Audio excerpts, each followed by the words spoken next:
거기서 빌립보에 이르니 이는 마게도냐 지방의 첫 성이요 또 로마의 식민지라 이 성에서 수일을 유하다가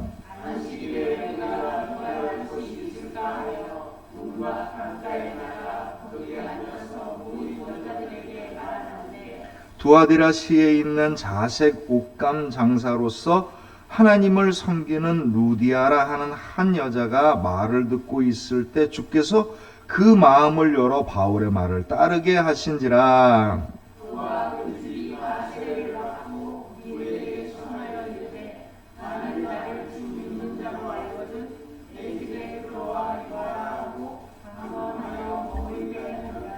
아멘.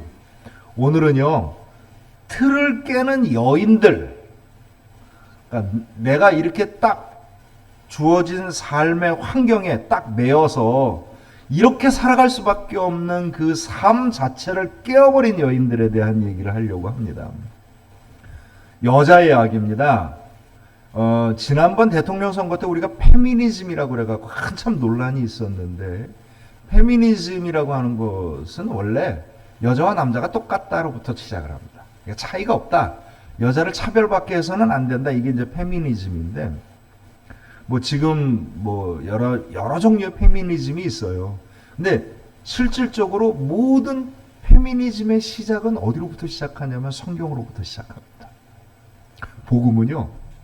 복음은 유대인이나 헬라인이나 자유인이나 종이나 남자나 여자나 차별이 없느니라. 이게 복음입니다. 복음은 본래 차별이 없는 거예요. 차별을 없애는 게 복음인 겁니다. 그러니까 남자와 여자가 무슨 차이가 있었냐면 옛날에는요. 그러니까 여자의 법적인 권리가 남자와 동등하다고 인정된 게 인류 역사상 100년 조금 넘었어요. 그 전에는 여자는 다 남자에게 소속돼 있었습니다. 법적으로. 그리고 자기 주장도 하지 못하게 했고요. 그리고 여자들에게 배움이라고 하는 건 이룰 수 없었던 겁니다. 심지어 조선시대 말기에 저희 할머님 얘기를 들었는데 저희 할머님이 1901년생이니까 조선시대 거의 끝자락에 사셨던 분입니다. 얘기를 들었더니 윤 씨라고 하는 양반 가문, 아주 꽤 높은 가문이었나 봐요. 근데 여자한테는 글을 하나도 안 가르쳤다. 제 할머니 글을 보시고 왜 안 가르쳤어요? 당연히 양반집에 살았는데. 여자가 무슨 글을 아냐? 여자가 글을 알면 말이 많아진다고 아버지가 안 가르쳤다. 이게 뭐 불과 얼마 안 되는 이야기예요. 더욱이 여자들이 사회적인 활동을 하는 건 거의 금지돼 있었던 사항이에요. 그건 불가능한 일이었습니다. 여자들이 사회적 상황을 해야만 하는 상황에 있는 여자들이 대부분 아주 열악한 환경 속에서 정말 살아갈 수밖에 없는 여자인 겁니다. 그러니까 바깥에 나가서 여자들이 활동한다라고 하는 거는 부도덕한 일로 취급이 되었던 거고요. 이 당시에는 여자들이 다 얼굴에 수건으로 얼굴을 가려야만 했던. 이 수건으로 얼굴을 가린다는 게 뭐냐면 지금 이슬람에 가면 차도르라고 해서 여자가 이렇게 딱 쓰고 다니는 것과 똑같은 거예요. 그게 수건입니다. 그런데 그 여자들이 남자와 차별이 없다. 너희들은 너희들의 믿음대로 너희들의 삶을 살아라. 이렇게 이야기를 하기 시작하면서 여성들이 자기 생각 없이 남편에게 또는 남자들에게 순종하며 살던 삶에서 바뀐 겁니다. 내 삶을 상통해요. 내 믿음을 갖기 시작을 했고 내 생각을 갖기 시작을 했고 내 삶을 갖기 시작합니다. 심지어 한 발 더 나아가서 나의 믿음과 나의 기도로 나의 가정이 살아나고 나의 믿음과 나의 섬김으로 교회가 세워지고 나의 믿음과 나의 열심인 삶으로 나라가 건강해진다라고 생각을 하기 시작을 하는 겁니다. 그러니까 초대교회 때 있었던 여인들의 믿음과 한국교회 초대교회 때 여인들의 믿음이 거의 비슷해요. 거의 비슷합니다. 초대교회 때 복음이 급속도로 퍼지는 루트가 있습니다. 첫째는 여인들의 루트를 통해서 퍼지고요. 두 번째는 노예들의 루트를 통해서 퍼지기 시작합니다. 훨씬 더 강력한 힘으로 퍼지기 시작해요. 그 이유가 뭐냐면 복음을 맞으면서 새로운 세상을 경험한 겁니다. 그 당시 살던 시대는 다 신분사회였고 자기 삶의 변화라고 하는 걸 가질 수 없는 사회였는데 복음의 이야기를 들으면서 주님이 우리에게 이야기하시는 하나님의 나라와 천국은 그런 게 아니로구나. 나도 행복하게 살 수 있고 나도 똑같은 사람처럼 살 수 있구나라고 하는 것들로 해방이 되기 시작한 겁니다. 루디아라고 하는 여자입니다. 오늘 얘기가 나오는 이 루디아입니다.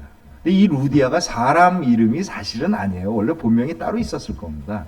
이게 뭐냐면 원래 루디아라고 하는 지방이 어디냐면 지금의 터키의 약간 서북 쪽에 있는 지역을 루디아라고 하고 옛날에 그쪽에서 나라가 세워져 가지고 루디아라고 하는 나라가 실제로 있었습니다. 근데 이 루디아라고 하는 나라가 이제 아주 부자 나라였는데 여러 나라에게 침략을 받으면서 이 당시에는 로마의 지배를 받고 있었던 거죠. 근데 이 루디아라고 하는 여인이 이름이 루디아한 이유는 뭡니까?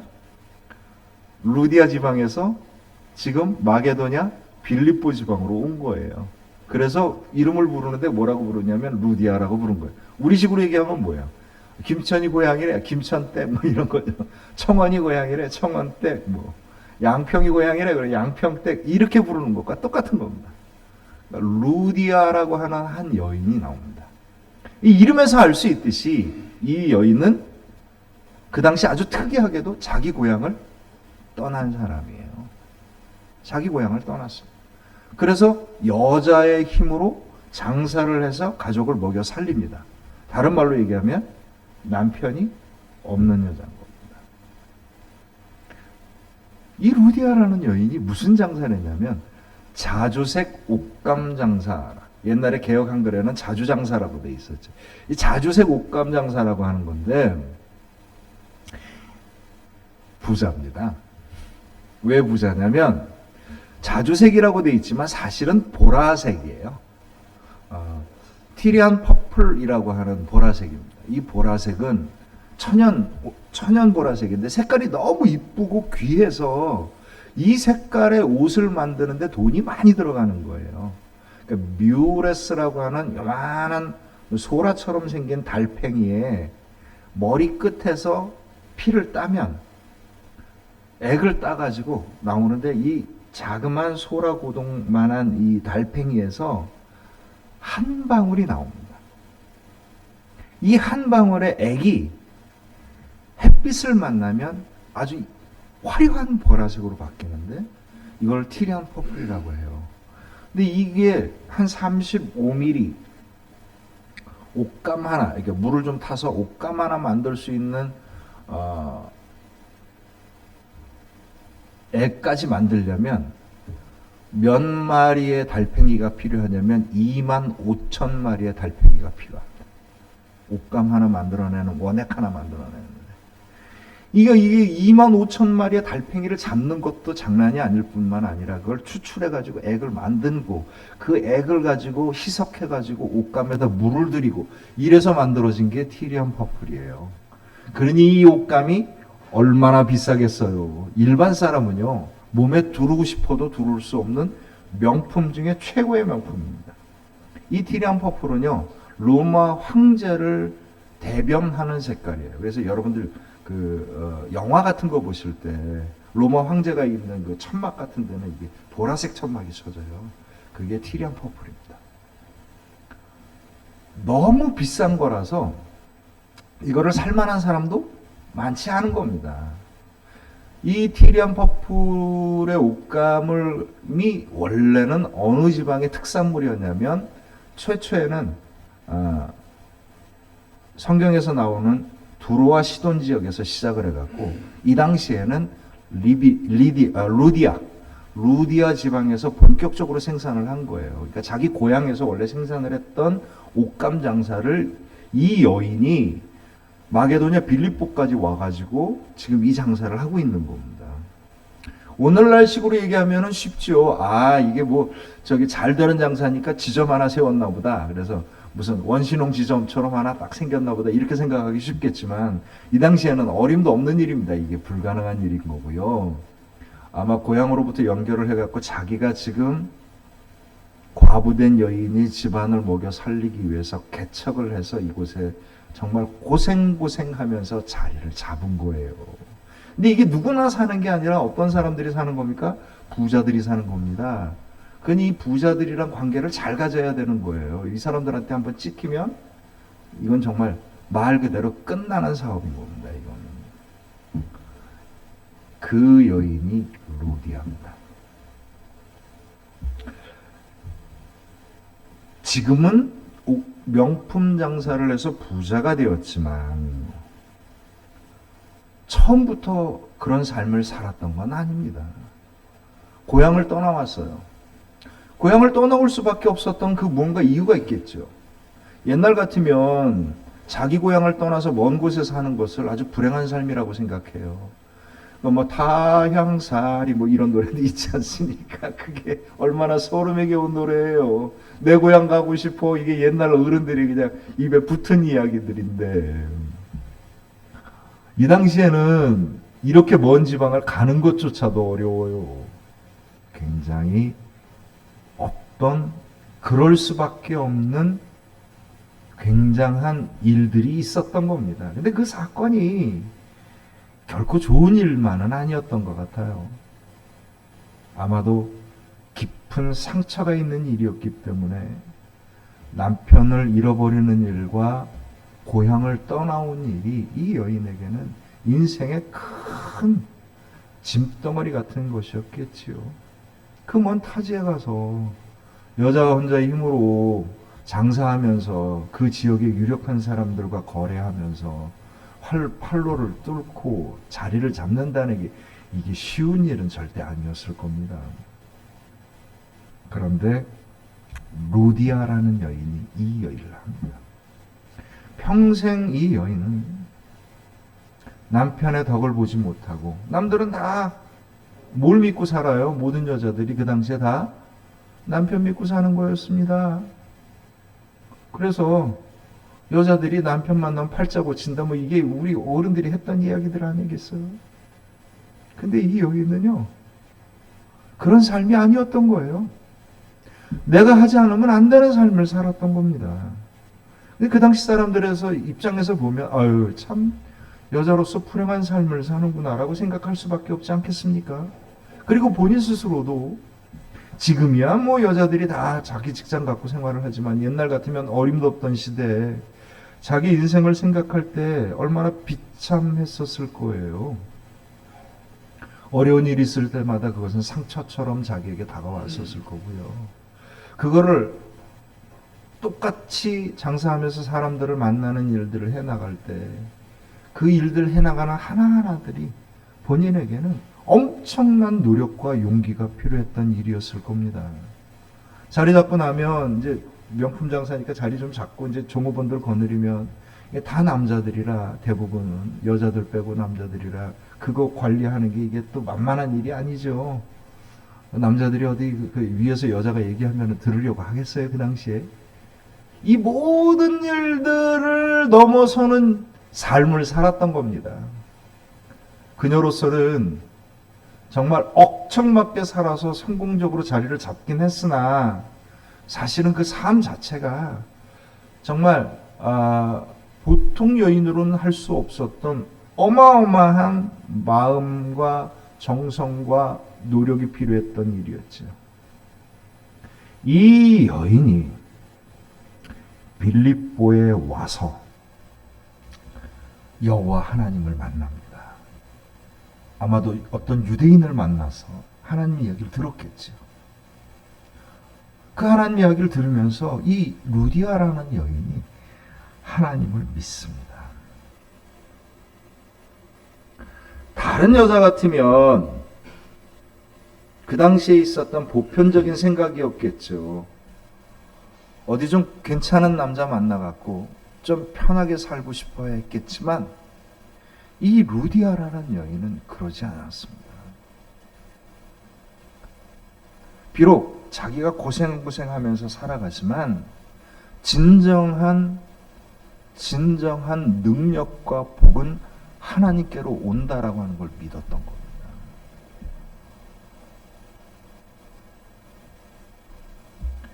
루디아라고 하는 여인에게 있어서 행복의 조건은 좋은 남자가 아니라 하나님을 믿는 것이었습니다. 왜냐하면 그 이유는 분명합니다. 자기의 삶을 살 수밖에 없었기 때문에 하나님을 의지할 수밖에 없었던 거고요. 자기 삶을 살 수밖에 없었기 때문에 하나님을 믿었던 겁니다.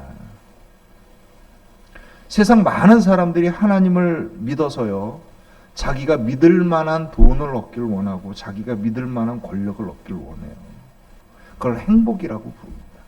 그러나 루디아는 그런 삶을 산 게 아닙니다. 내가 만나야 될 이 모든 일들, 내게 막 족쇄처럼 짜여져 있는 이 틀거리 속에서 오로지 주님만이 나에게 능력과 힘을 주신다라고 하는 걸 믿고 나아간 겁니다. 이미 루디아가 사도 바울을 만나기 전에 하나님을 알고 있었습니다. 그리고 그 경험을 했지요. 그러니까 이 루디아라고 하는 여인이 여인들과 함께 기도합니다. 왜 그렇겠어요? 비슷하게 고생하는 여인들을 모아서 같이 하나님을 바라보면서, 하나님의 은혜를 바라보면서 기도합니다. 꼭 기억하셔야 될 게요, 성령은요 기도하지 않는 자에게 임하여지지 않습니다. 마음이 열리고 하나님을 바라보는 자에게 성령의 역사가 일어나는 겁니다. 그때 바울이 강가에서 유대인들에게 뭔가 예수님의 복음을 전하라고 왔는데 이 여인들의 무리가 있었어요.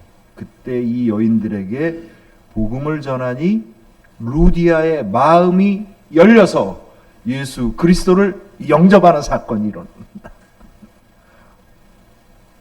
아니요, 원래 하나님 믿었는데 예수님 하나 더 믿으면 되는 거지, 뭐 이렇게 생각하기 쉽겠죠? 근본이 다릅니다. 유대교하고 기독교는요. 제가 그 근본이 다른 걸 이야기해 드릴게요. 유대인들은 천국을 죽어서 가는 곳이라고 생각합니다. 이 살아서는 하나님이 강력한 능력을 준 왕을 통해서 다윗 왕국을 만들어 준다고 생각을 해요. 그러니까 이 사람들의 생각은 둘로 나뉩니다. 하나는 땅에서는 강한 왕이 다스리는 왕국이고, 이들의 소망이 죽어서는 천국인 겁니다. 예수님은 이 경계선을 깨뜨려 버리셔요. 그리고 이 땅을 다스리는 왕국은 강력한 힘으로 다스리는 다윗과 같은 용사의 나라가 아니라 예수님의 십자가의 사랑으로 세우는 천국이었던 겁니다. 이게 유대교와 달라요. 만약에 우리들이 예수 그리스도의 복음을 믿으면서 유대인같이 믿으면요, 이건 이름만 예수인 거지 유대교하고 똑같은 겁니다. 기억하셔요. 천국은 이미 시작됐고요.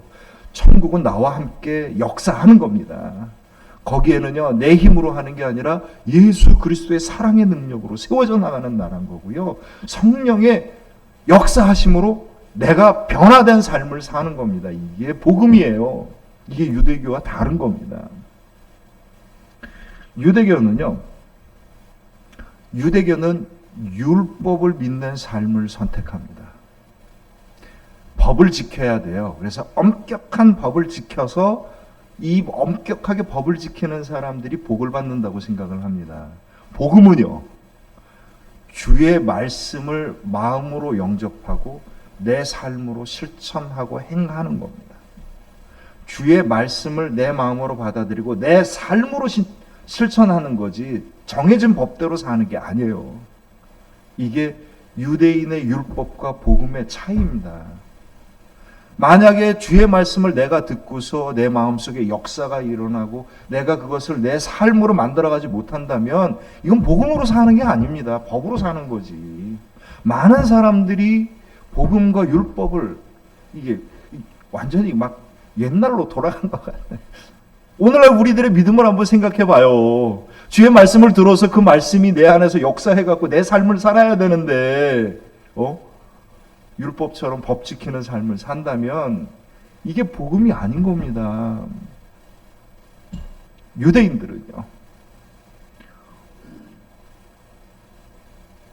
구원받은 이스라엘 백성과 구원받지 못할 백성을 구분합니다. 우리는요, 구원을 받았기 때문에 구원받은 백성들을 향하여 나아갑니다. 이 차이가 있어요. 그들은 경계선을 정해서 이 사람들은 지옥, 이 사람들은 천당 이렇게 얘기합니다. 우리는요, 내가 지옥에서 천당으로 구원을 받았기 때문에 지옥에 있는 사람들을 향하여 나아가는 거죠. 유대인들은요, 하나님의 힘을 믿습니다. 그래서 힘 있는 왕이 있기를 원하고요, 하나님의 능력이 임하기를 원합니다. 복음은요, 주님의 사랑을 원합니다. 사랑이 있는 곳에 하나님의 능력이 나타나는 겁니다. 루디아가 평생을 살아오면서 하나님을 만나면서, 아, 그래, 내가 세상에 믿을 건 이런 권력이나 사회적인 높은 신분을 가진 사람들 믿고 살 길이 아니었구나. 내가 여호와 하나님을 믿고 이 사람들을 대하니 주의 능력이 나에게 임하였구나. 이걸 경험한 사람이에요. 근데 그게 뭔지 확실히 몰랐던 거죠. 그게 뭔지 확실히 몰랐던 거예요. 아, 그런데 바울의 복음을 듣고 나서 여자가, 이 루디아가 확 깨어나기 시작합니다. 아, 그렇구나. 주님의 사랑이 나에게 임한 이유가 있었구나. 이게 몇몇 선택받은 백성들과 법을 지키는 자들이 받은 하나님의 축복이 아니라 주님을 향하여서 사랑으로 마음이 열린 자에게 임하여지는 하나님의 은혜로구나. 이걸 깨달은 겁니다. 유대인의 율법으로 살다가 복음의 천국을 만난 거죠. 아, 하나님이 그런 분이었구나 라고 하는 걸 안 겁니다. 오늘날 많은 사람들이 구약 성경의 율법에 덧붙여서 예수님 이름만 믿고 있는 사람들이 많습니다. 진정한 복음은요, 천국의 이야기예요. 그래서 오늘 이 뒤에 보면 이 사도행전 16장 이렇게 밑으로 내려가다 보면 바로 그때 일어난 일이 나와요. 그 얘기가 뭐냐면, 빌립보 안에 그 여자 노예가 무당처럼 샤머니즘처럼 예언을 하는 겁니다. 그 여자가 예언을 하는데 바울이 나타나니까 이 샤머니즘에 있는 그 귀신이 바짝 쫄아가지고 아무 얘기도 못하는 거예요. 그러니까 하도 귀찮게 하니까 사도 바울이 물러나라 그랬더니 이 여자가 여태까지 미래를 봤었던 그 샤머니즘적인 것에서 더 이상 못하는 거예요. 그러니까 주인이 화가 나가지고 바울을 갖다가 고소를 합니다.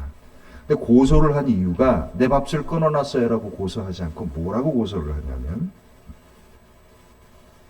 20절부터 22절까지를 봅니다. 23절까지를 봅니다.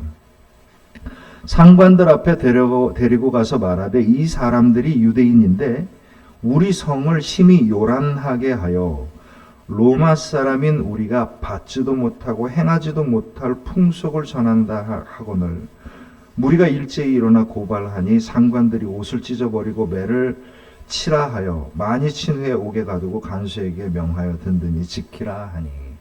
사도 바울이 고소된 이유가 뭡니까? 로마 사람인 우리가 받지도 못하고 행하지도 못할 풍속을 전하는 겁니다. 이들에게 있어서 복음은 뭐냐면 받지도 못하고 행하지도 못할 풍속이에요. 왜 이들에게 받지도 못하고 행하지도 못할 풍속인지를 제가 설명해 드릴게요. 로마 사람들은 신한테 관대했어요. 다른 사람들 신들 다 믿는 거 종교 갖는 걸 문제 삼지 않았습니다. 대부분 비슷비슷하거든요. 자기 신 믿고서 부자 되고 힘 갖는다는 거 뭐 다 비슷비슷합니다. 이름만 바뀔 뿐이지. 근본적인 차이가 있었어요. 로마 사람들이 요구한 건 딱 하나입니다.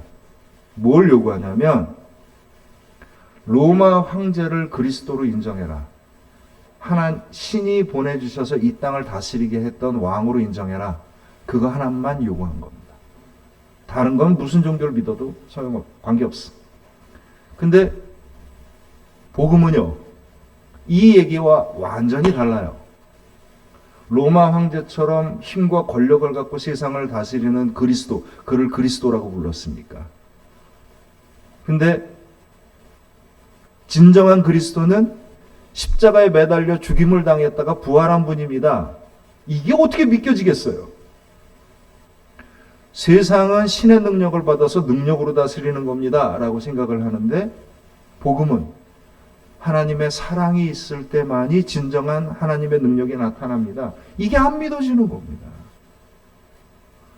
하나님께서 세상을 신분 없이 차별 없이 만드셨습니다. 사회 질서를 완전히 깨뜨리려고 작정을 했구나. 사랑으로 나누고 서로 섬기면서 살아가는 세상이 천국입니다. 야, 그게 어떻게 세상에 가능하냐? 불가능하지 않냐? 이 이야기들이에요. 예수 믿고 구원받아 천국 백성이 된다는 이야기를 구체적으로 얘기를 해 주었더니 도저히 받아들일 수도 없고, 그 다음에 또 어떻게 해요? 행할 수도 없었던 이야기인 거예요. 그들의 상식으로는, 그들이 가질 수 있는 생각으로는 용납이 안 되는 겁니다. 왜 용납이 안 되겠어요? 천국은 근본이 다르기 때문입니다. 그것은 사랑이고, 그것은 하나님의 은혜이며 하나님의 권능으로 세워질 수밖에 없는 것이기 때문이에요. 오늘날도 똑같아요. 많은 사람이 복음을 세상 사람과 같이 똑같이 생각하고 이름만 복음으로 받아들이는 사람들이 훨씬 많습니다. 루디아가 그 이야기를 들었을 때 자신은 경험을 했거든요. 자신은 경험을 했습니다. 먼 타지에서 떠나서 여자 혼자 힘으로 그 새로운 땅에서 엄청난 견제와 텃세와 모진 고생을 하면서 오로지 여호와 하나님을 믿고 자기가 자리 잡은 삶의 경험이 있었던 겁니다.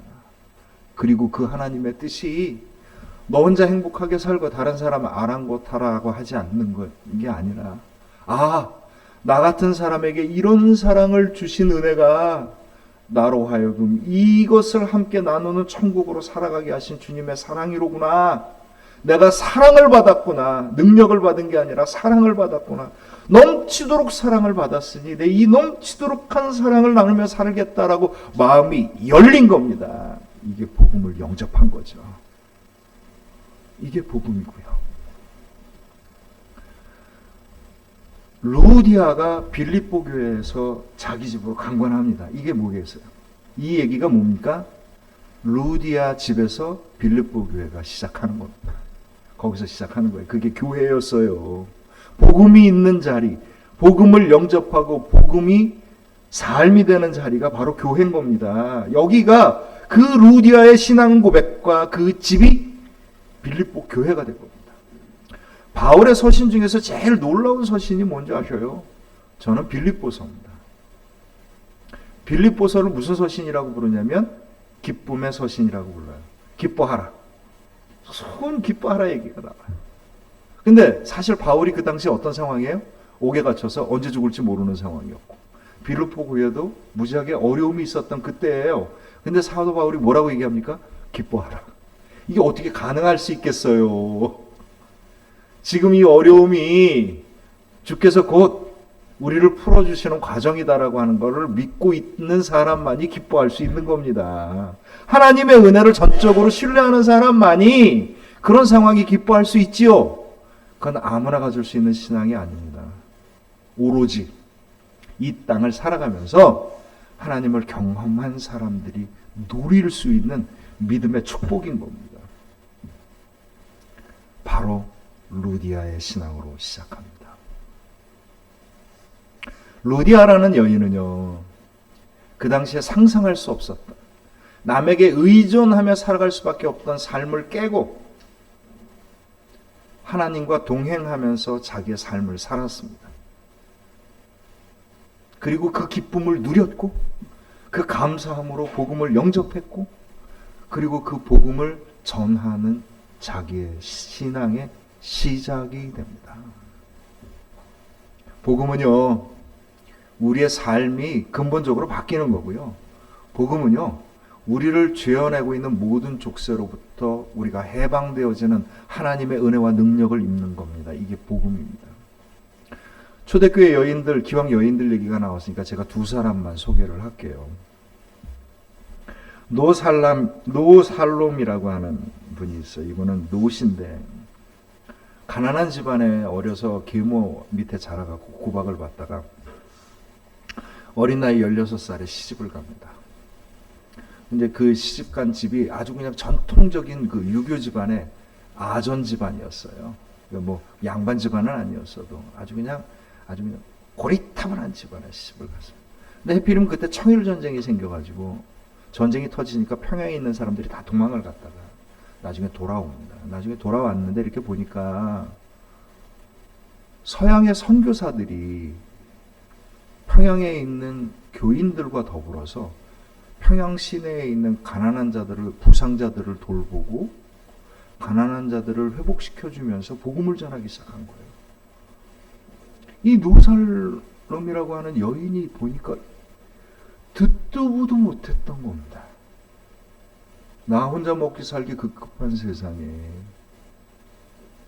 이렇게 다른 사람을 돌보고 애정을 다하면서 이게 주님의 복음이라고 전하니까 감동을 받은 거예요. 아, 이게 뭔가 있구나. 이 안에. 이게 누구나 할 수 있는 일이 아니니까. 가만히 이야기를 들었더니 하나님의 말씀을 따르는 거고 성령의 능력 가운데 사는 걸 이 여인이 배운 거예요. 그래서 뭘 받습니까? 세례를 받습니다. 하나님의 말씀을 믿고 성령의 인도하심대로 따라 살겠다고 결단을 한 겁니다. 이게 세례예요. 이게 세례입니다. 이게 성령 세례예요.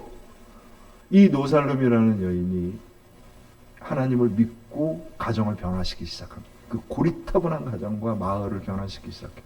복음을 몸소 자기 몸으로 입으로 전하고 몸으로 실천을 하는 겁니다. 똑같이. 수년 동안 구박을 받고 매도 맞고 쫓겨나기도 하고 하는 삶을 하다가 결국은 그 남편이 변화된 거예요. 아, 이게 진짜인가 보다. 이게 뭐 그냥 한번 해보는 거 이렇게 한번 이렇게 뚝뚝뚝 해보는 게 아니로구나. 이게 진짜로구나. 뭔가 있구나. 뭔가 있구나 하면서 들어가기 시작한 겁니다. 남편이 변화되기 시작한 거예요. 게다가 서양 선교들이 말이 잘 안 통하잖아요. 말이 잘 안 통하니까 이 여인이 그 뜻을 전해가지고 그걸 그대로 해주기 시작하는 겁니다.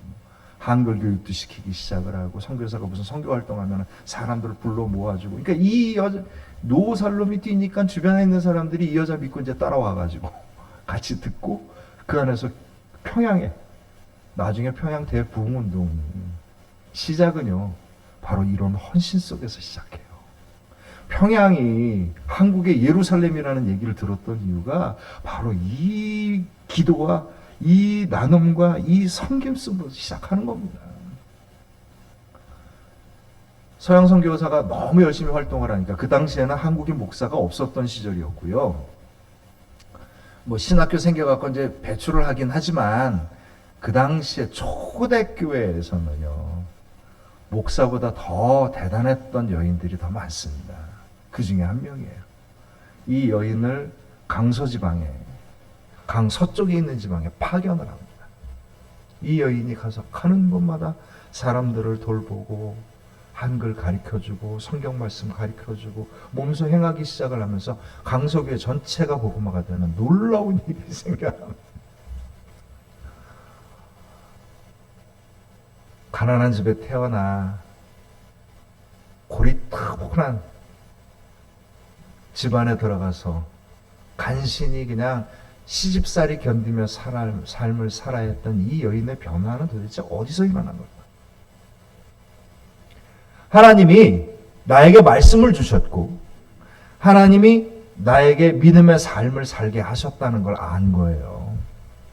복음을 영접했다는 건 뭐냐면 이런저런 이유 때문에 끌려다니던 삶이 아니라 내가 주인이 돼서 내가 하나님의 은혜와 능력으로 내 삶을 살아가는 겁니다. 이게 복음을 영접하는 거고요. 이게 그리스도인이었던 거예요.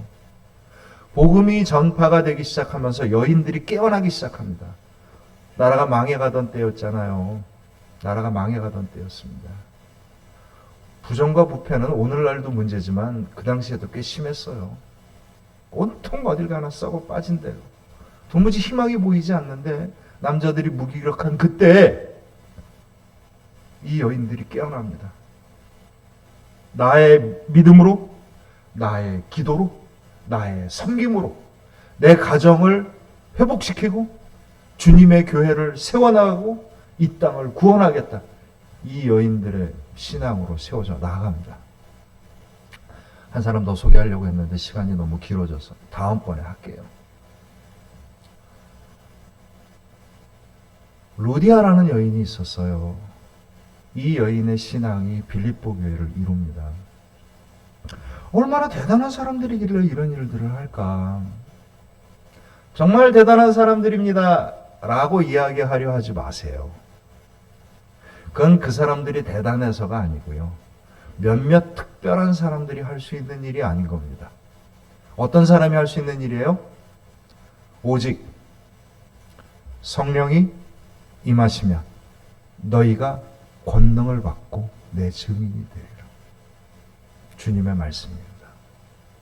우리에게 성령이 임하여져서 우리에게 주의 능력이 임하여지면 할 수 있는 일들입니다. 나를 족쇄처럼 얼구고 나를 짓누르는 모든 일들로부터 주님과 동행하면서 주님과 승리하는 삶을 살아가는 겁니다. 내 소망이 없고 내 삶이 없고 내 믿음이 없으면은요 아무짝에도 쓸모없는 이야기들입니다. 사랑하는 성도 여러분, 하나님께서 여러분들을 불러서 천국 백성으로 삼아 주셨습니다. 하나님의 사랑의 은혜와 능력이 여러분들에게 충만하게 임하여지길 주님의 이름으로 축원합니다.